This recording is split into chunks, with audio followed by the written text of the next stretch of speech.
Wrong citations can cost you marks, credibility loss, or even lead to plagiarism issues while doing research. But don't worry, in this video, I'm going to introduce you to a citation tool called MyBib.com that can help you to overcome such a scenario.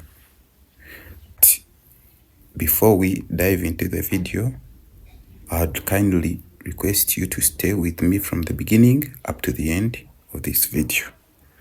Thank you. Type MyBib in the address bar like how you see in the video.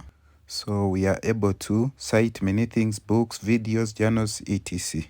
You're also able to import any file that you want to be cited. For today, we are going to concentrate on citing books. Choose the referencing style that you want to use, like APA, MLA, and others like Chicago Manual of Style.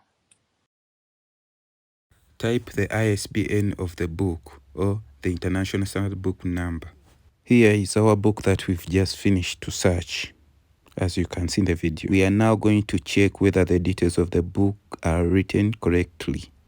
As you can see, the author, the title of the book, and in the preview, other details. Now that all details are there, we are only left with one thing, is to save. We are going to save our citation and get ready to copy and paste. When we right click on our citation that we've selected, we see the bibliography citation and the in-text citation.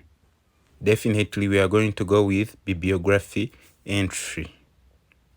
Now we are going to paste our citation in Word under references. As simple as that. So thank you for watching this video.